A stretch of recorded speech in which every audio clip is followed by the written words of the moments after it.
Hello students, a very good morning to all of you.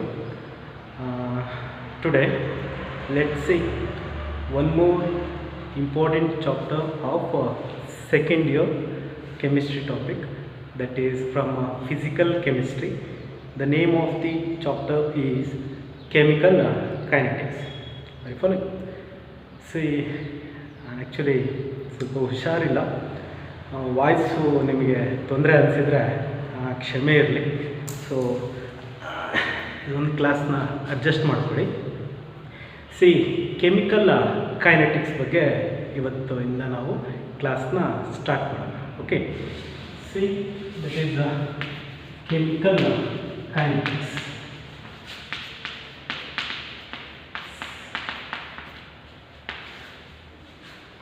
See, this chemical kinetics carries 8 marks. Totally it carries 8 marks. So you will get 1 mark 1 question. 1 mark 1 question. In part A you will get 1 question that for 1 marks.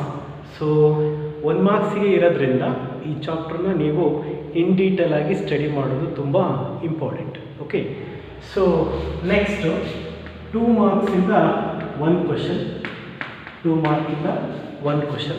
Okay, that means from part B you are going to get 1 question, that is for 2 marks.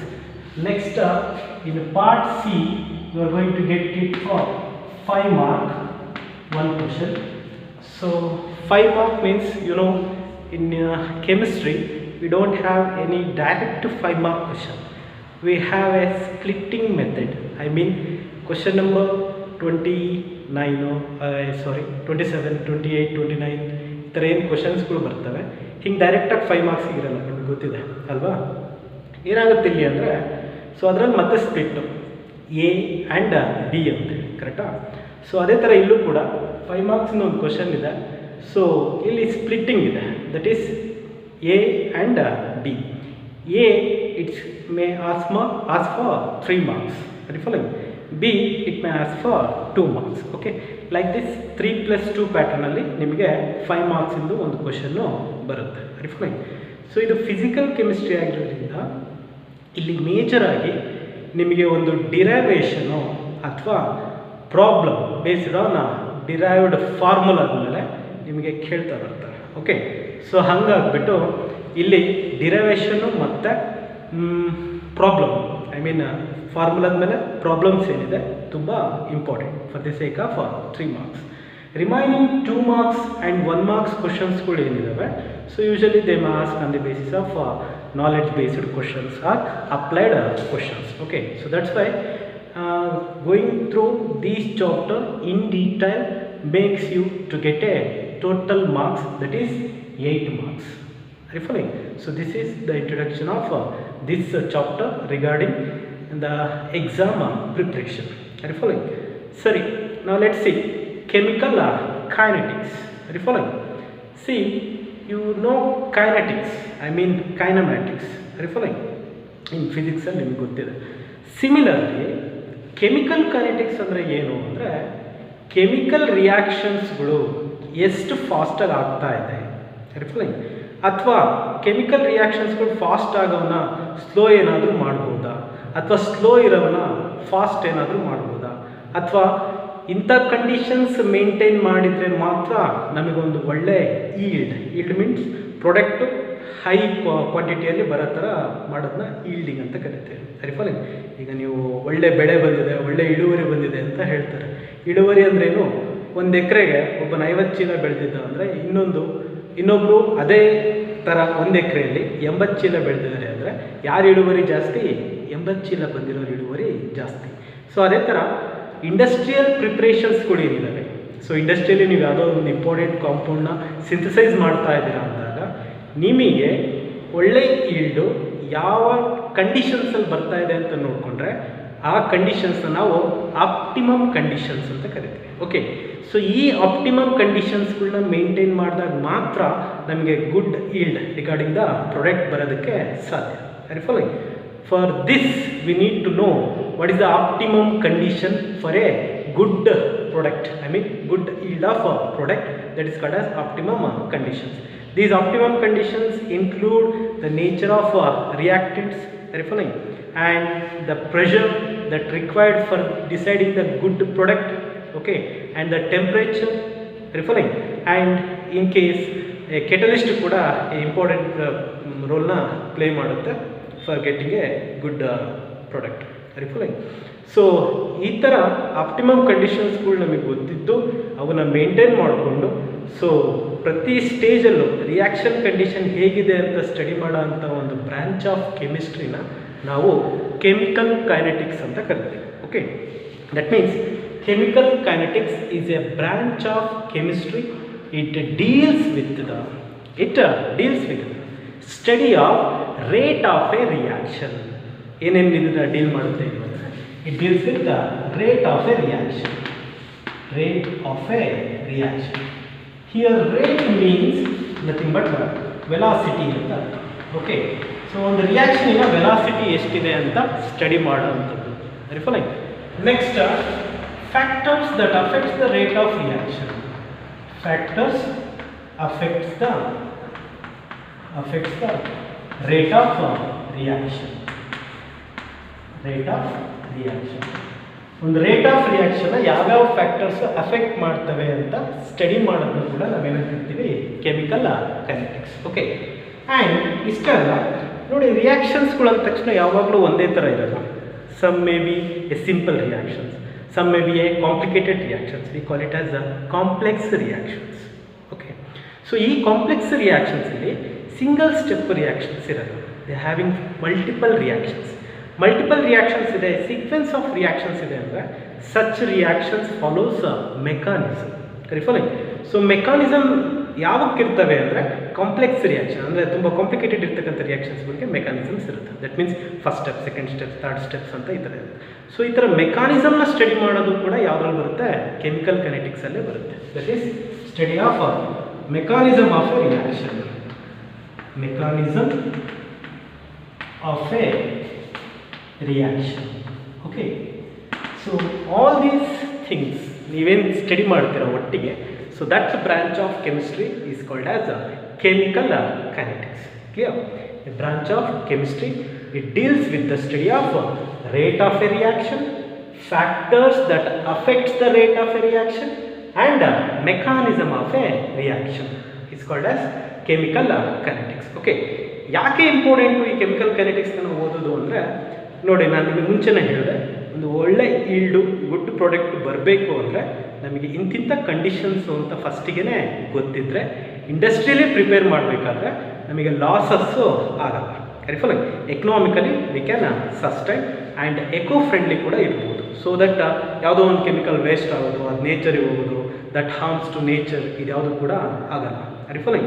So that's why study of chemical kinetics is very important for the preparation of industrial compounds. Okay, so that's why we should have a deep knowledge regarding this topic that is called as chemical kinetics. Okay. Okay. Now let's see the first one, that is rate of a reaction. Rate of a chemical reaction. Chemical reaction rate, we can also call it as velocity of a reaction. Velocity of a reaction. Okay, so now what do you mean by rate of a chemical reaction or velocity of a chemical reaction? Okay, ಇಲ್ಲಿ ನೋಡಿ, ನಿಮ್ಮ ಹತ್ರ ಒಂದು container ಇದೆ ಅಂತ ನೋಡಿ. Okay, you have filled this container with some liquid. Okay, so now you connect another container with this container. Are you following? So what happens? Illi ನೀವು hole ಹಾಕ್ಬಿಟ್ರೆ, see, the liquid from here it is transferred to here. ಕರೆಕ್ಟಾ?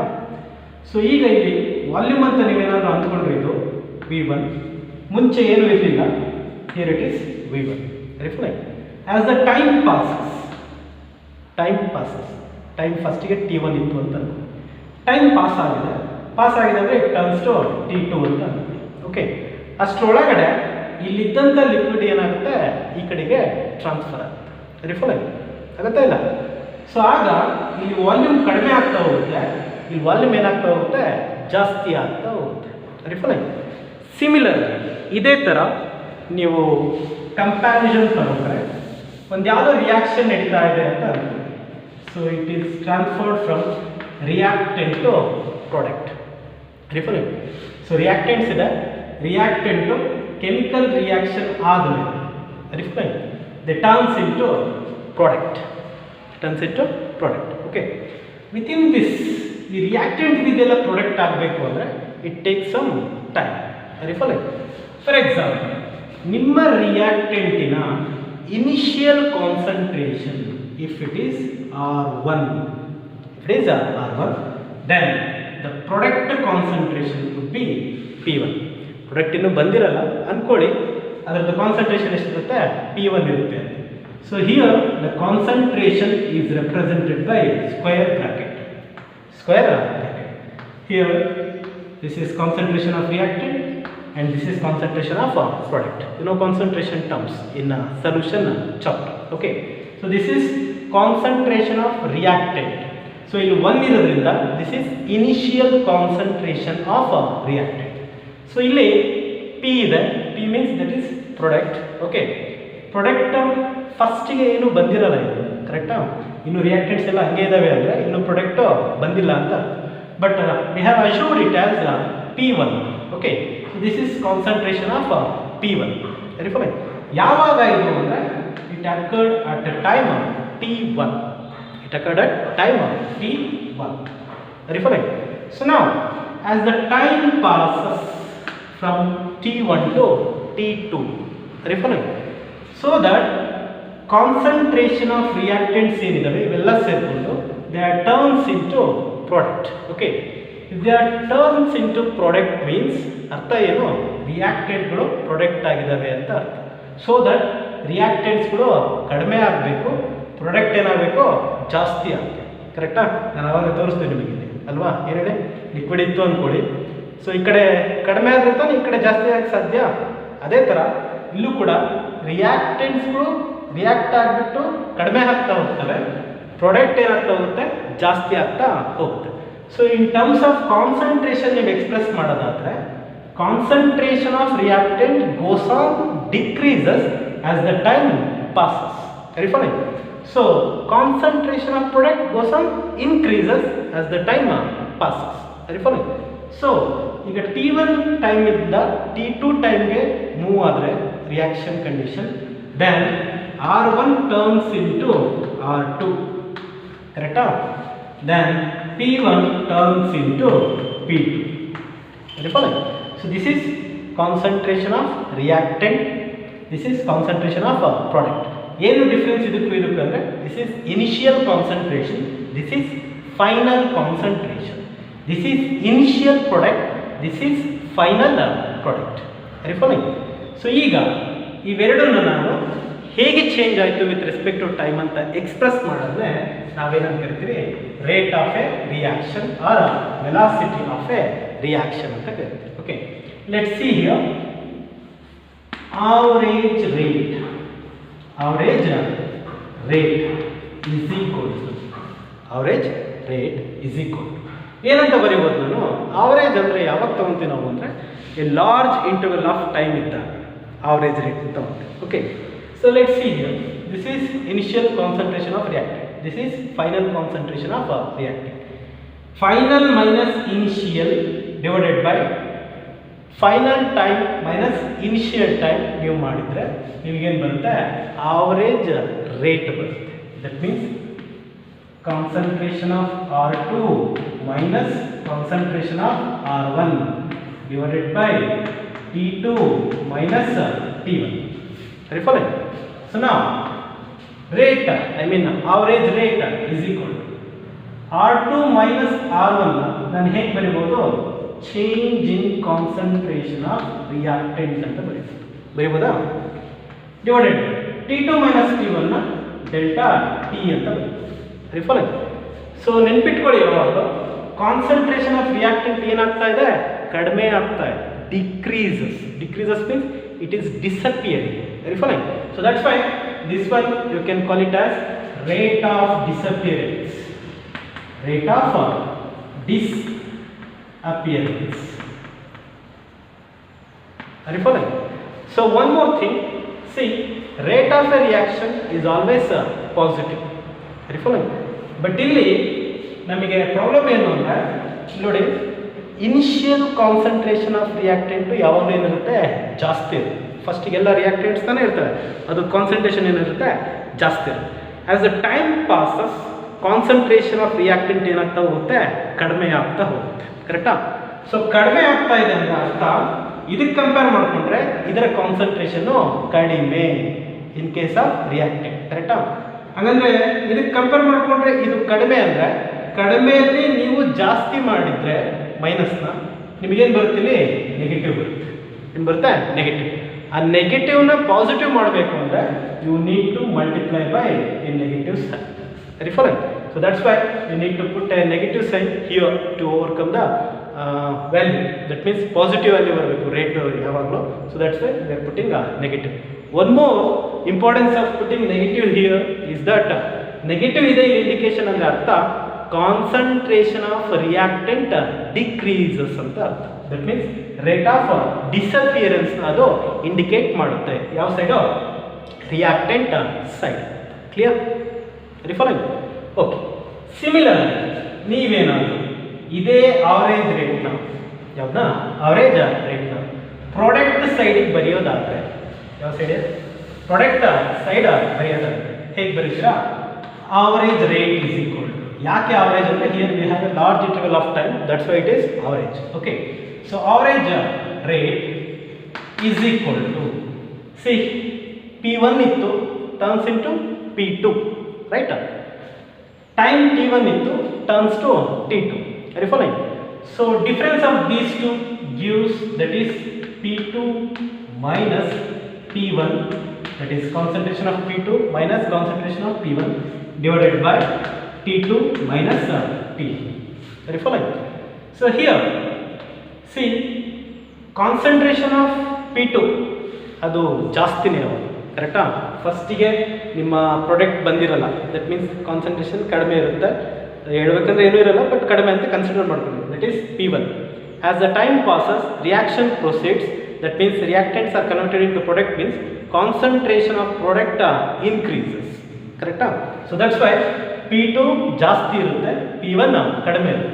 So ಜಾಸ್ತಿಯಲ್ಲಿ ಕಡಿಮೆ ಕಳೆದ್ರೆ ನಮಗೆ positive sign ಬರುತ್ತೆ. So that's why you know need to alter this. That means ಅಲ್ಲಿ negative ಇಟ್ವಲ್ಲ positive ಬರ್ಸೋಕ್ಕೆ, ಆ ಥರ ಇಲ್ಲಿ ನೆಗೆಟಿವ್ ಇಡೋ ಅವಶ್ಯಕತೆ ಇಲ್ಲ. So it always positive only. So that is change in concentration of product with respect to change in time. Following. So this is ನೋಡಿ, ಇಲ್ಲಿ ಡಿಸಪಿಯರ್ ಆದರೆ ಇಲ್ಲೇನಾಯಿತು, ಅಪಿಯರ್ ಆಯಿತು. ಕರೆಕ್ಟಾ? ಇಲ್ಲಿ ಕರಗ್ತಾ ಹೋಯಿತು, ಇಲ್ಲಿ ಉತ್ಪತ್ತಿ ಆಗ್ತಾ ಹೋಯಿತು. ಸೊ ದಟ್ ಮೀನ್ಸ್ ಈ ಆವರೇಜ್ ರೇಟ್ನ ನಾವೇನಂತ ಕರಿಬೋದು ಅಂದರೆ ರೇಟ್ ಆಫ್ ಅಪಿಯರೆನ್ಸ್ ಅಂತ ಕರಿಬೋದು. Rate of appearance. So this is average rate ಅಥವಾ rate of a chemical reaction.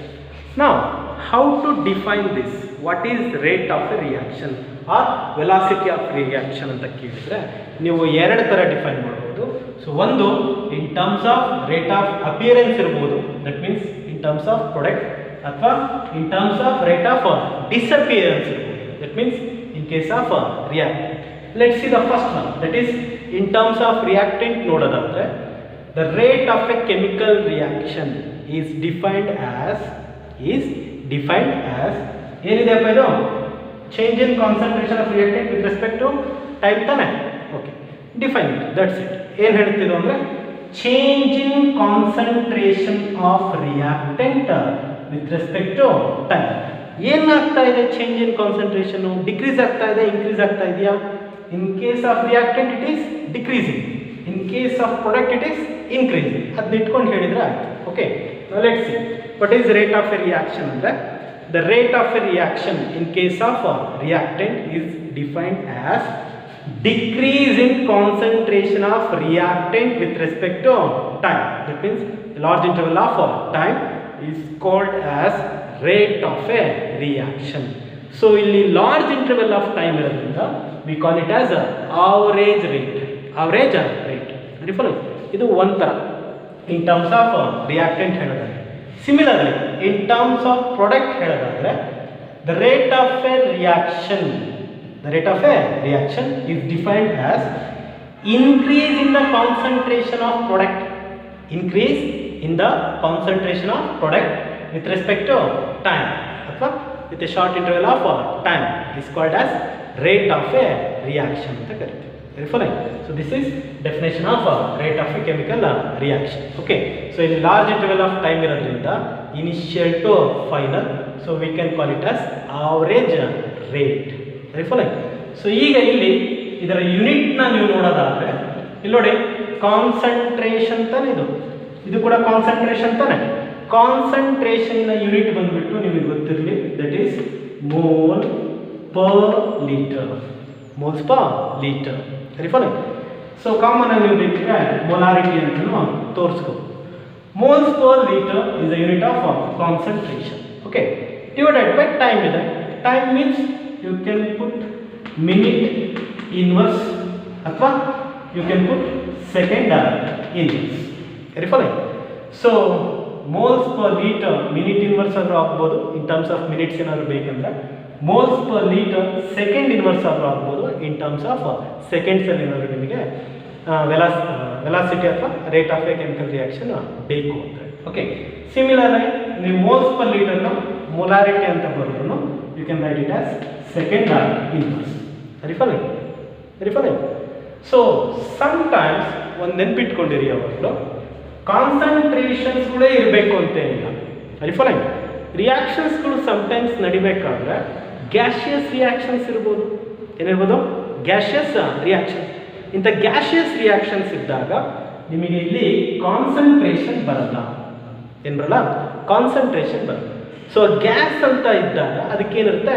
Partial pressure we have seen in solution. Okay, so ಅವಾಗ ನಾವು ಕಾನ್ಸಂಟ್ರೇಷನ್ ಬದಲಾಗಿ ಪಾರ್ಷಿಯಲ್ ಪ್ರೆಷರ್ನ ಇಟ್ಕೊಂಡು ರೇಟ್ ಆಫ್ ಎ ರಿಯಾಕ್ಷನ್ನ ಡಿಫೈನ್ ಮಾಡಬೇಕು. Okay, so instead of concentration then rate is equal to okay delta P of ಅಂತ ತಗೊಂಡಿದ್ದು. P of means not product, it is P of means partial pressure. Okay, divided by delta T. Very fine. So here P represent what? Pressure. ಯಾವ pressure? Partial pressure. So ಈ ಪ್ರೆಷರಿನ unit ಏನಾಗಿರ್ಬೋದು? Atmosphere ಆಗಿರ್ಬೋದು. Very fine. So ಆವಾಗ ನಿಮ್ಮ unit of rate ಏನಿರುತ್ತೆ ಅಂದರೆ atmosphere per second ಇರುತ್ತೆ. Very fine. Clear? Okay. So in case concentration ಇದ್ರೆ moles per litre minute inverse ಅಥವಾ ಸೆಕೆಂಡ್ ಇನ್ವರ್ಸ್. ಇನ್ ಕೇಸ್ ನಿಮಗೆ ಕೊಟ್ಟಿರೋ ರಿಯಾಕ್ಷನ್ ಗ್ಯಾಷಿಯಸ್ ಆಗಿದ್ರೆ ಸೊ ಅವಾಗ ಏನಿರುತ್ತೆ? ನಿಮಗೆ ಪಾರ್ಷಿಯಲ್ ಪ್ರೆಷರ್ ಇರುತ್ತೆ. ಸೊ ಅದರ ಯೂನಿಟ್ ಬಂದುಬಿಟ್ಟು ಅಟ್ಮಾಸ್ಫಿಯರ್ ಆಗಿರುತ್ತೆ. So then the unit of rate is atmosphere per second. Very fine. So this is average rate ಅಥವಾ rate of a reaction or velocity of a reaction in terms of reactant and in terms of product and unit of that rate equation. Very fine. I mean rate of a chemical reaction. ಈಗ ಇದಕ್ಕೆ ನೀವು graph ನೋಡೋದಾದ್ರೆ graph. Okay, let's C. ನಮಗೆ ಒಂದು general idea ಬಂದಿದೆ ಏನಂತ. So concentration of reactant ಏನಾಗ್ತಾ ಹೋಗುತ್ತೆ? ಒಂದು ರಿಯಾಕ್ಷನ್ ಟೈಮ್ ಪಾಸ್ ಆದಂಗೆಲ್ಲ ಡಿಕ್ರೀಸ್ ಆಗ್ತಾ ಹೋಗುತ್ತೆ. ಕಾನ್ಸಂಟ್ರೇಷನ್ ಆಫ್ ಪ್ರಾಡಕ್ಟ್ ಏನಾಗ್ತಾ ಹೋಗುತ್ತೆ? ಟೈಮ್ ಪಾಸ್ ಆದಂಗೆಲ್ಲ ಇನ್ಕ್ರೀಸ್ ಆಗ್ತಾ ಹೋಗುತ್ತೆ. ಓಕೆ, ಸೊ ಇದಕ್ಕೆ ನೀವು ರೆಪ್ರೆಸೆಂಟೇಟಿವ್ ಆಗಿ ಗ್ರಾಫ್ ಹಾಕೋದಾದ್ರೆ see this is rate is equal to minus dr by dt for reactant side. So this is rate is equal to plus d concentration of P divided by delta T. Correct? So let's draw a graph of concentration. Concentration of reactant reactant. Concentration of reactant versus time. Okay, Next here, concentration of, what is this? Product with respect to time. Okay, so ಇಲ್ಲಿ change in concentration of reactant ಅಂದರೆ ಅರ್ಥ ನಿಮಗೆ ಗೊತ್ತಿದೆ, that is R1 ಇಂದ R2 ಆಗಿರುತ್ತೆ, time T1 ಇಂದ T2 ಆಗಿರುತ್ತೆ. So ಯಾವಾಗಲೂ ಇನಿಷಿಯಲ್ ಕಾನ್ಸಂಟ್ರೇಷನ್ ಆಫ್ ರಿಯಾಕ್ಟೆಂಟು ಜಾಸ್ತಿ, ಕರೆಕ್ಟಾ? ಸೊ ಇದಕ್ಕೆ ಕರೆಸ್ಪಾಂಡೆಂಟ್ ಆಗಿ ನಿಮ್ಮ ಟೈಮು T1 ಇಲ್ಲಿರುತ್ತೆ ಅಂತ ಅಂದ್ಕೊಳ್ಳಿ. Okay, so next, as the time passes from T1 to T2, referring concentration of reactant ಏನಾಗ್ತಾ ಹೋಗಿತ್ತು? ಡಿಕ್ರೀಸ್ ಆಗ್ತಾ ಹೋಗಿತ್ತು. ಸೊ R1 ಜಾಸ್ತಿ ಇರುತ್ತೆ. ಸೊ ಈಗ ಟೈಮ್ ಪಾಸ್ ಆದಂಗೆಲ್ಲ R1 ಕಾನ್ಸಂಟ್ರೇಷನ್ ಡಿಕ್ರೀಸ್ ಆಗ್ತಾ ಹೋಗುತ್ತೆ, ದ ಟರ್ನ್ಸ್ ಇಂಟು R2, ಕರೆಕ್ಟಾ? So this is R2, referring. So ಇದಕ್ಕೆ ಕರೆಸ್ಪಾಂಡೆಂಟ್ ಆಗಿ ಪಾಯಿಂಟ್ಸ್ಗಳು ಎಲ್ಲಿದೆ? ಇಲ್ಲಿದೆ. ಓಕೆ, ಸೊ ಇದಕ್ಕೆ ನೀವು ನೇಚರ್ ಆಫ್ ಗ್ರಾಫ್ ನಾವು ಹಿಡಿತಾ ಹೋದ್ರೆ you will get a curve like this. That means as the time passes the concentration of reactant goes on decreases. Referring, so that's what R2 minus R1 divided by T2 minus T1 gives rate of a reaction. That is called as average rate of a reaction in terms of reaction. So for that, this is the nature of graph. Okay, similarly concentration of product versus timing ನೀವು ಬಂದ್ರೆ, okay, so ನಿಮಗೆ ಗೊತ್ತಿದೆ ಯಾವ P1 ಏನಿದೆ, concentration of P1 ಇದು ಕಡಿಮೆ ಅಲ್ವಾ? So ಇದಕ್ಕೆ ಕರೆಸ್ಪಾಂಡೆನ್ಸ್ ಆಗಿ ಟೈಮ್ ಇಲ್ಲಿದೆ, T1 ಇಲ್ಲಿದೆ. Okay, so this is point. Next, as the time passes from T1 to T2, concentration of product ಏನಾಗ್ತಾ ಹೋಗಬೇಕು? ಜಾಸ್ತಿ ಆಗುತ್ತೆ. ದಟ್ ಮೀನ್ಸ್ P1 ಗಿಂತ P2 ನ ಕಾನ್ಸಂಟ್ರೇಷನ್ ಜಾಸ್ತಿ. ಓಕೆ, ಸೊ ಈ ಎರಡು ಪಾಯಿಂಟ್ನ ನೀವು ಜಾಯಿನ್ ಮಾಡಿದ್ರೆ, ಸೊ ಆರಿಜಿನಿಂದ ನಿಮ್ಮ ನೇಚರ್ ಆಫ್ ಗ್ರಾಫು ಈ ಥರ ಬರುತ್ತೆ. ಫಾಲೋಯಿಂಗ್, ಸೊ ಕರ್ವ್ ನೀಟಾಗಿ ಬರುತ್ತೆ ಈ ಥರ. Okay, so what it indicates? As the time passes the concentration of product goes on increases. Okay, so that's what the symbol here, sign. So negative indicates what? Decrease in concentration of reactant. Positive indicate what? Increase in concentration of product. Okay, so this is rate of a reaction, that too average rate, because here we have a large interval of time, that's why. And graph for product side and reactant side. Okay, and very importantly unit of rate. Referring, so ಇಷ್ಟು ಈ ಕಾನ್ಸೆಪ್ಟ್ನ ಬಿಗಿನಿಂಗಲ್ಲಿ ನೀವು ಅರ್ಥ ಮಾಡಿಕೊಂಡ್ರೆ next ಎಲ್ಲ easy ಆಗ್ತಾ ಹೋಗುತ್ತೆ. Okay, okay, so for ನಾವು V have scene average rate. So ನಿಮಗೆ ಗೊತ್ತಿದೆ, the concentration of reactant goes on decreases as the time passes, right? That means the rate of a reaction is different at different intervals of time. ಒಂದೊಂದು time ಹತ್ರಲ್ಲೂ concentration of reactants ಏನಿರುತ್ತೆ change ಇರುತ್ತೆ, concentration of product ಕೂಡ ಏನಿರುತ್ತೆ change ಇರುತ್ತೆ. Okay, ನಿಮಗೆ ಒಂದು particular time ಹತ್ರ rate of reaction ಏನಿದೆ ಅಂತ ಕ್ಯಾಲ್ಕುಲೇಟ್ ಮಾಡಬೇಕು ಅಂದರೆ ಆವರೇಜ್ ರೇಟ್ನ ಕ್ಯಾಲ್ಕುಲೇಟ್ ಮಾಡಿ ಯೂಸು ಇಲ್ಲ.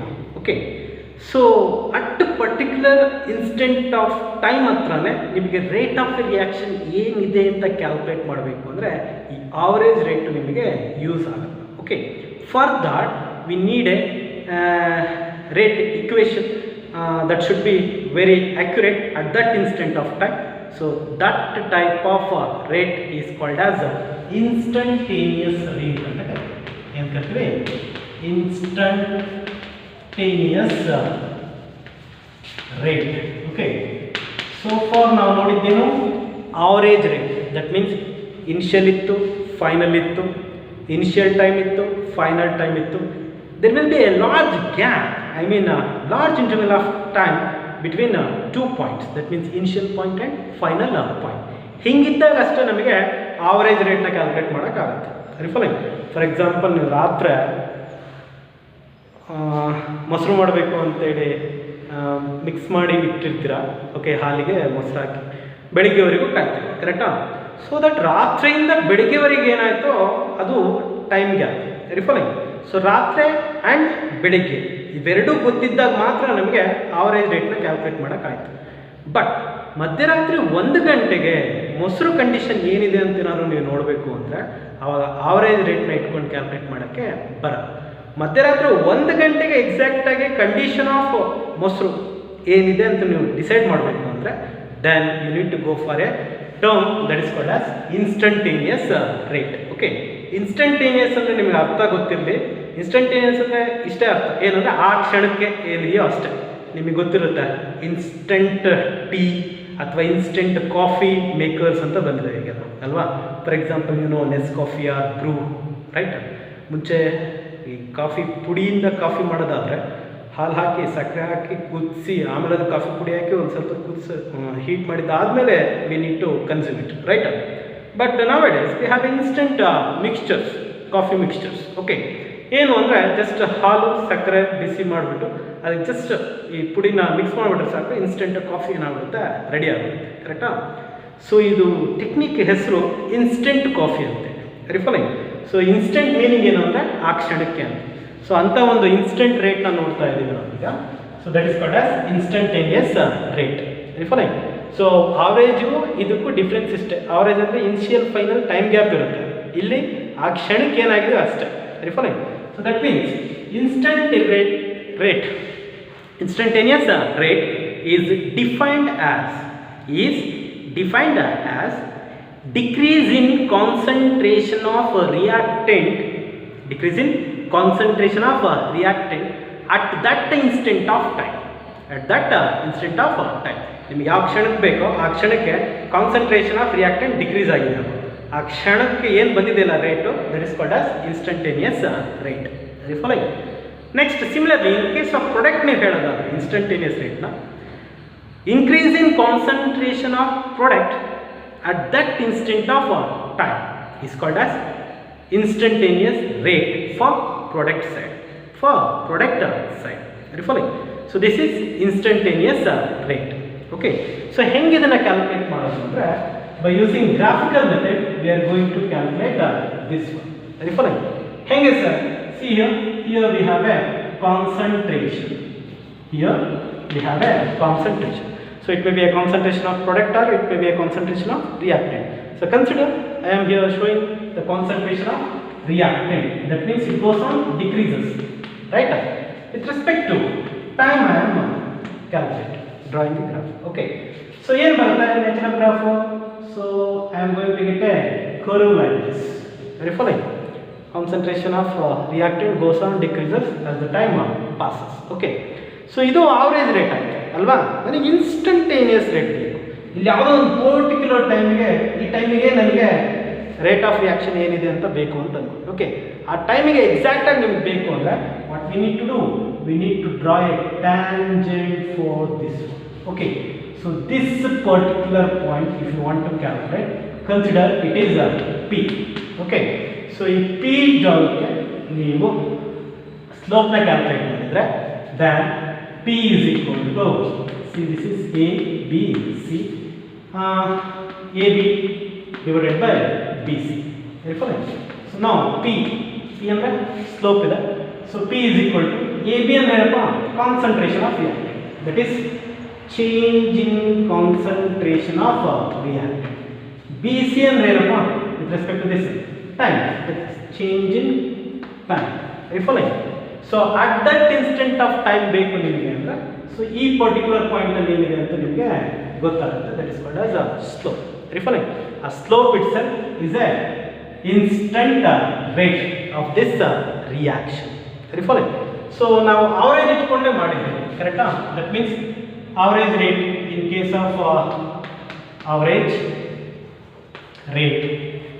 of reactant ನೋಡಿದಾಗ ನಮಗೆ ಏನು ಬಂದಿತ್ತು, ಮೈನಸ್ dr by dt, ಕರೆಕ್ಟಾ. ಸೊ ನೆಕ್ಸ್ಟ್ ಸಿಮಿಲರ್ಲಿ ಇದೇ ಥರ ನೀವು ಪ್ರೊಡಕ್ಟಿಗೆ ನೋಡಿದ್ರೆ ಫಾಲೋಯಿಂಗ್. ಸೊ ಇದರಲ್ಲಿ ಓಕೆ, ಫಸ್ಟ್ ಇದನ್ನು ತೋರಿಸ್ತೀನಿ. ಆವರೇಜ್ ರೇಟ್ ಇದೆ ಈಗ minus dr by dt. So ಇದಕ್ಕೆ ಈಗ ನೀವು ಲಿಮಿಟ್ ಅಪ್ಲೈ ಮಾಡಿ, limit delta T tends to 0.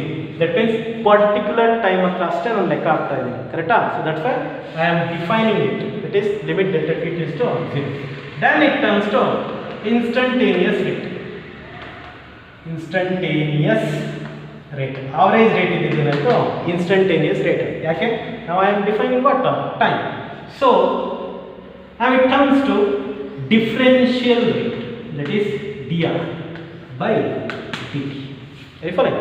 So here the dr, I mean d into concentration of reactant, is a decrease in concentration of reactant with infinitesimally small interval of time. This is large interval of time. This is small interval. That means ಯಾವ particular instant of time ಅಂತ ಹೇಳ್ತಿರೋ ಆ ಟೈಮಲ್ಲಿ ನಿಮಗೆ ಏನು ಸಿಗುತ್ತೆ, rate of reaction ಸಿಗುತ್ತೆ, instantaneous. Are you following? So that is in case of reactant. Are you following? Similar, ನೀವೇನಾದರೂ ಪ್ರಾಡಕ್ಟಿಗೆ ಬಂದರೆ average rate for product side is plus delta P divided by delta T, correct? If you apply limit, that is limit delta T tends to 0, then it turns to instantaneous rate. Instantaneous rate is equal to plus D concentration of P divided by delta T. Nothing but dt. Okay, so this is differential form. Are you following? So a differential form of rate of equations ನಾವು instantaneous rate equations ಅಂತ ಕರೀತೀವಿ. Okay, here dA of concentration of P is increase in concentration of product with a small interval of time, that is infinitesimally very small interval of time, ಅಂದ್ರೆ instantaneous rate ಅಂತ. Okay, so this is the difference between average and instantaneous. Average and instantaneous with respect to reactant and product. Okay, so ತುಂಬ important ಇದು. So ಹೇಗೆ differential equation turn ಆಗುತ್ತೆ rate equation ಅನ್ನೋದಕ್ಕೆ ಇದು example. Okay, so that is instantaneous rate. So ಒಂದೊಂದೇ step ನಾವು ಮುಂದಕ್ಕೆ ಹೋದಂಗೆಲ್ಲ ಹಳೆಯದು ನಮಗಿಲ್ಲಿ ಬೇಕಾಗದೆ ಹೋಗುತ್ತೆ. ಓಕೆ, ಫಸ್ಟ್ ಆವ್ರೇಜ್ ಕಲ್ತೀವಿ. ಆವರೇಜ್ ಈಗ ನಮಗೆ ಅನವಶ್ಯಕ, ಯಾಕೆ ಇನ್ಸ್ಟಂಟೇನಿಯಸ್ಗೆ ಬಂದ್ಬಿಟ್ಟಿವಿ. ಅಟ್ ಎ ಟೈಮ್ ಆ ಕ್ಷಣಕ್ಕೆ ಏನು ಬೇಕೋ ಅದನ್ನು ಬೇಕಾದ್ರೆ ನಾವು ರೇಟ್ನ ಕ್ಯಾಲ್ಕುಲೇಟ್ ಮಾಡ್ಬೋದು. Very following, so that is instantaneous rate. Very following. So ಇದಾದಮೇಲೆ ನೆಕ್ಸ್ಟ್ ಈಗ ಡಿಫ್ರೆನ್ಷಿಯಲ್ ಫಾರ್ಮಿಗೂ ಬಂದಿದೆ. ಓಕೆ, ಸೊ ನೆಕ್ಸ್ಟ್ ಹಾಗೆ ಕಂಟಿನ್ಯೂ ಆಗ್ತಾ ಹೋಗೋದು. Very following. Okay, so for ನಾವು ರೇಟ್ನ ಇನ್ ಟರ್ಮ್ಸ್ ಆಫ್ ರಿಯಾಕ್ಟೆಂಟೋ ಅಥವಾ ಪ್ರಾಡಕ್ಟೋ ಅಷ್ಟೇ ಎಕ್ಸ್ಪ್ರೆಸ್ ಮಾಡ್ತಾ ಬಂದ್ವಿ, ಕರೆಕ್ಟಾ? So is it possible to express rate in terms of both reactants and product ಅಂತ ನೋಡೋದಾದರೆ ಸಾಧ್ಯನಾ ಅಂದರೆ ಎಸ್, ಆಫ್ ಕೋರ್ಸ್ ಸಾಧ್ಯ. Okay, so that is expressing rate in terms of both reactants and products. expressing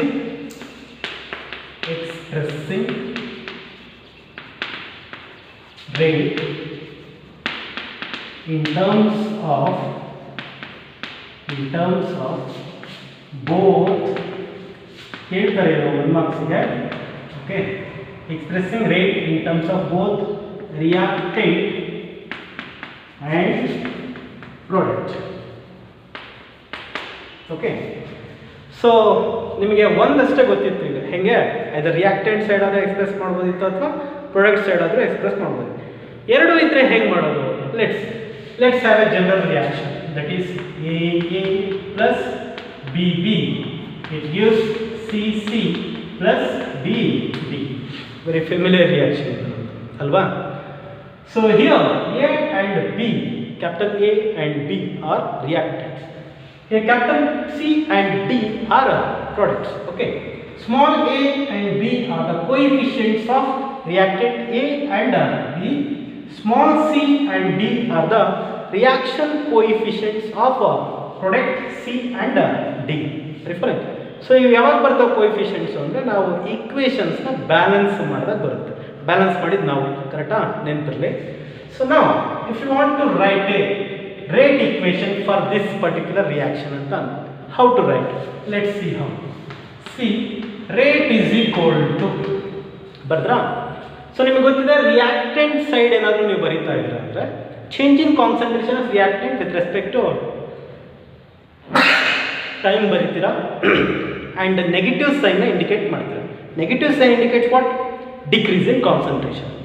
similarly ಇಲ್ಲೂ ಅಷ್ಟೇ change in concentration of product with respect to time ಬರೀತೀರಾ, positive sign indicate ಮಾಡ್ತೀರಾ. Positive sign indicate means increase in concentration of product, right? Then what about these coefficients? See, coefficients ನಾವು ಯಾಕೆ ಇಲ್ಲಿ ತಗೊಂಡ್ಬಂದ್ವಿ ಅಂದರೆ to balance the chemical reaction, ಕರೆಕ್ಟಾ? So balance the chemical reaction ಅಂದರೆ ಅರ್ಥ ಏನು ಅಂದರೆ ಇಲ್ಲೆಲ್ಲವೂ ಕೋಯಿಫಿಷಿಯಂಟು 1 ಆಗಿರಲ್ಲ, ಕರೆಕ್ಟಾ? ಎಲ್ಲವೂ 1 ಆಗಿರಲ್ಲ, ಏನಾಗಿರುತ್ತೆ? ಚೇಂಜ್ ಇರುತ್ತೆ. ಸೊ ಅದು ಚೇಂಜ್ ಆಗಿದೆ ಅಂದರೆ ಅರ್ಥ ಏನು ಅಂದರೆ ಸೊ ಇಲ್ಲಿರೋ ರಿಯಾಕ್ಟೆಂಟ್ಸ್ ಎಲ್ಲವೂ ಸೇರಿಕೊಂಡೇ ಪ್ರಾಡಕ್ಟ್ ಆಗಿರುತ್ತೆ, ಕರೆಕ್ಟಾ? ಸೊ ಇಲ್ಲಿರೋದು ಆ ಕಡೆ ಹೋಗಿರೋದು ಅಂದಮೇಲೆ ಸೊ ಇವನ್ನ ಕೋಯಿಫಿಷಿಯಂಟ್ಸ್ ಏನಿದ್ದಾವೆ ಅವನ್ನ ಇಕ್ವೇಟ್ ಮಾಡಬೇಕು ನಾವು ಅಂದರೆ so we need to divide it. Okay, so that's why ಈ ಕೋಯಿಫಿಷಿಯಂಟ್ಸ್ ಏನಿದ್ದಾವೆ ನೀವು ಅವನ್ನ ಡಿವೈಡ್ ಮಾಡಿದಾಗ ನಿಮ್ಮ ಟೋಟಲ್ ಇಕ್ವೇಷನ್ ಏನಾಗುತ್ತೆ? ಬ್ಯಾಲೆನ್ಸ್ ಆಗುತ್ತೆ, that equal to 1. Okay, so that's why we need to divide this coefficients with this rate equations. Okay, let's see how it is. So ಇದು reactant ತಾನೇ? So that is change in concentration of A with respect to time, right? So now coefficient ಇದನ್ನ ಏನು ಮಾಡಬೇಕು ಅಂತ ಹೇಳಿದೀನಿ? Divide ಮಾಡಬೇಕು ಅಂತ ಹೇಳಿ, that is 1/A. ಇದು ರಿಯಾಕ್ಟೆಂಟ್ ತಾನೆ, ಕಾನ್ಸಂಟ್ರೇಷನ್ ಏನಾಗುತ್ತೆ? ಡಿಕ್ರೀಸ್ ಆಗುತ್ತೆ. So that's why you need to denote by minus. Okay, now so ನಿಮ್ಗೆ ಗೊತ್ತಿರಲಿ these are all equal to 1. Okay, balance ಆಗಬೇಕು. So that's why I am putting equal. So next minus ಯಾಕೆ? Reactant ಅದಕ್ಕೆ 1/B ಯಾಕೆ? ಕೋಯಿಫಿಷಿಯಂಟ್ನ divide ಮಾಡಬೇಕು ಅದಕ್ಕೆ. So next change in concentration of B with respect to time. Okay, that's ಏನು over ಆಯ್ತು. ಈಗ ರಿಯಾಕ್ಟೆಂಟ್ ಸೈಡ್ ಕಂಪ್ಲೀಟ್. ನಾವು proceed to product side. Okay, equality ಬರಲೇಬೇಕಲ್ವಾ? So that's why equals. So ಇದು ಪ್ರೊಡಕ್ಟ್ ಸೈಡ್ ಆಗಿರೋದ್ರಿಂದ sign positive. So coefficient C divide ಮಾಡಬೇಕು 1/C. Change in concentration of C divided by delta T. So is equal plus 1/D change in concentration of B with respect to time. Okay, so this is how we are going to express rate equation in terms of both reactants and product along with their coefficients. Okay, so ಇದು ಈ ಥರ general equation. So ಇದು ಅರ್ಥ ಆಗಬೇಕು ಅಂದರೆ ಒಂದು simple reaction ತೊಗೊಂಡ್ರೆ, for example I have H2 plus I2. It gives 2HI. Different. H2 plus I2 it gives 2HI. So ಈ ರಿಯಾಕ್ಷನ್ ಕೊಟ್ಬಿಟ್ಟು ಎಕ್ಸ್ಪ್ರೆಸ್ ದ ಗಿವನ್ ಈಕ್ವೇಷನ್ ಅಥವಾ reaction in terms of rate in terms of both reactants and product ಅಂತ ನಾವು ಕೇಳಿದ್ರೆ how to do this like this. Okay, that means rate is equal to negative minus illenide ಏನು ಇಲ್ಲ ಅಂದ್ರೆ 1 ಇದೆ. That is 1 divided by 1 change in concentration of hydrogen, that is H2 divided by delta T is equal to minus ಯಾಕೆ reactant 1 divided by 1 ಯಾಕೆ 1 ಇದೆ. So now change in concentration of I2 divided by delta T. Okay, so reactant side complete ಆಯ್ತು. Next ಏನಿದೆ product side. So equals product side ಅಂದರೆ positive, coefficient 2 ಇದೆ, that means 1/2 refine. So ನಾವು change in concentration of HI divided by delta T. Okay, so this is how you need to express the rate equation in terms of both reactants and product. ಅರ್ಥ ಆಗುತ್ತಾ? Okay, so ಈ ಥರದ್ದೊಂದು ಈಕ್ವೇಷನ್ನ ನಿಮಗೆ ಎಕ್ಸಾಂಪಲಿಗೆ ಕೊಟ್ಟಿರ್ತೀನಿ, ಅದನ್ನು solve ಮಾಡಿ ಅಸೈನ್ಮೆಂಟಲ್ಲಿ ಹಾಕಿ. Okay, so ಒಂದು point ಹೇಳಬೇಕು ನಿಮಗೆ ಇಲ್ಲಿ ಏನು ಅಂದರೆ ನೋಡಿ, ಇವಕ್ಕೆಲ್ಲ ಕಾನ್ಸಂಟ್ರೇಷನ್ ಇತ್ತು, ಅದಕ್ಕೆ ಕಾನ್ಸಂಟ್ರೇಷನಲ್ಲಿ ರೆಪ್ರೆಸೆಂಟ್ ಮಾಡಿದ್ವಿ. ರಿಫೈನ್. ಸಿಮಿಲರ್ಲಿ ಇದೇ ಥರ ಈಕ್ವೇಷನ್ ಏನಾದರೂ ರಿಫೈನ್ ಗ್ಯಾಶಿಯಸ್ ಆಗಿದೆ, for example N2 gaseous plus 3H2 gaseous, it gives 2NH3, you know, preparation of ammonia, right? So gaseous reactions ಅಂದಾಗ ಇವಕ್ಕೆ ಕಾನ್ಸಂಟ್ರೇಷನ್ ಇರಲ್ಲ, ಏನಿರುತ್ತೆ, ಪಾರ್ಷಿಯಲ್ ಪ್ರೆಷರ್ ಇರುತ್ತೆ. Okay, so that time instead of this concentration term, okay, we need to represent P, that is P of N2. Very fine. 1 ಇದೆ minus 1/1 ಬರುತ್ತೆ. Next ಇಲ್ಲಿ minus 1/3, ಕರೆಕ್ಟಾ? Instead of concentration, what we need to represent by using partial pressure, that is P of H2 ತಾನೆ, that is H2. Okay, so this is minus 1/3, coefficient 3 ಇದೆ, that is divided by 3. Next is equal to 2 ನೇ ಇದೆ positive, ಯಾಕೆ product ಅದಕ್ಕೆ, plus 1/2. Instead of concentration ನಾವು we need to utilize partial pressure, that is NH. Referring, so like this we are going to write express the rate equation for both reactants and products. Okay, so in case of concentrations idre ee tara, in case of gaseous reactions idre like this you need to symbolize. Referring, so this is about chemical kinetics introduction. Okay, with respect to this we have small problems. Okay, problems ನೋಡಿಬಿಟ್ಟು next ಇನ್ನೂ detail ಆಗಿ next ಕಾನ್ಸೆಪ್ಟಿಗೆ ಹೋಗೋಣ. Okay, so ಒಂದೆರಡು problem ಮಾಡಾದ್ಮೇಲೆ ನಮ್ಮ next concept ಬಂದುಬಿಟ್ಟು factors that affects the rate of a reaction. Full ಈಗ ನಮಗೆ ರೇಟ್ ಅಂದರೆ ಏನಂತ ಗೊತ್ತಾಗ್ತಾನೆ, ರೇಟ್ ಅಂದರೆ ಹಿಂಗೆ ಇರುತ್ತೆ. ಓಕೆ, ರಿಯಾಕ್ಟೆಂಟ್ಸ್ ಏನಾಗಿ ಪ್ರಾಡಕ್ಟ್ ಹೆಂಗೆ ಬರುತ್ತೆ. Okay, with respect to reactant concentration ಏನಾಗುತ್ತೆ, with respect to product concentration ಏನಾಗುತ್ತೆ. ಸೊ ಟೈಮ್ ಪಾಸ್ ಆದಾಗೆಲ್ಲ ರೇಟ್ ಹೆಂಗೆ ಚೇಂಜ್ ಆಗುತ್ತೆ. ಓಕೆ, ಸೊ ಇಂಡಿಕೇಶನ್ ಹೆಂಗೆ ಮಾಡೋದು, ಇದರಲ್ಲಿ ಆವರೇಜ್ ರೇಟ್ ಅಂದ್ರೇನು, ಇನ್ಸ್ಟಂಟೇನಿಯಸ್ ರೇಟ್ ಅಂದ್ರೇನು, ಗ್ರಾಫ್ ಹೇಗೆ ಬರುತ್ತೆ. ಓಕೆ, ಸೊ ಇನ್ಸ್ಟಂಟೇನಿಯಸ್ ರೇಟಿನ ಗ್ರಾಫ್ ಹೆಂಗೆ ಬರುತ್ತೆ, ಡಿಫ್ರೆನ್ಷಿಯಲ್ ರೇಟ್ ಇಕ್ವೇಷನಿಗೆ ಹೆಂಗೆ ಬಂದ್ವಿ, ಕರೆಕ್ಟಾ, ಲಿಮಿಟ್ ಅಪ್ಲೈ ಮಾಡಿದಾಗ ಇನ್ಸ್ಟಂಟೇನಿಯಸ್ ರೇಟ್ ಹೆಂಗೆ ಬಂತು, expressing rate in terms of both reactant and product ಹೆಂಗೆ ಬಂತು. ಓಕೆ, ಸೊ ಇದಾದಮೇಲೆ ಒಂದೆರಡು ಪ್ರಾಬ್ಲಮ್ಸ್ ಇದೆ, ಆ ಪ್ರಾಬ್ಲಮ್ಸ್ ನೋಡಾದ್ಮೇಲೆ we need to go for next topic, that is second. ನಾನು ನಿಮಗೆ ಡೆಫಿನೇಷನ್ ಹೇಳಬೇಕಾದ್ರೆ ಹೇಳಿದೆ, chemical kinetics is the branch of chemistry deals with the rate of a reaction and factors that affects the rate of a reaction. ಕರೆಕ್ಟಾ, factors that affect a rate of a reaction ಯಾರ್ಯಾರು ಅಂದರೆ, very first point that is nature of a reactant.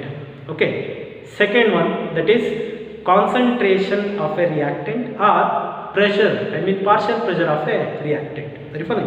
Next temperature of a reaction. Catalyst also plays important role. Okay, catalyst used in the reaction. Very funny. Exposure to radiations. Very funny. And surface area, ಇವella ಏನಿದಾವೆ they will affect the rate of a reaction. So ಈ ಫ್ಯಾಕ್ಟರ್ಸ್ನ ಒಂದೊಂದೇ study ಮಾಡ್ತಾ ಹೋಗೋಣ. Okay, for the first day ಇಷ್ಟು ಸಾಕು ಅನಿಸುತ್ತೆ. So ನೀಟಾಗಿ ಒಂದು ಸತಿ ಅರ್ಥ ಮಾಡ್ಕೊಳ್ಳಿ. ಬಿಗಿನಿಂಗಲ್ಲಿ ಅರ್ಥ ಆಯಿತು ಅಂದರೆ throughout the chapter it is easy. Okay, thank you for watching this video. Okay, if have any doubts you ask us. Okay, thank you.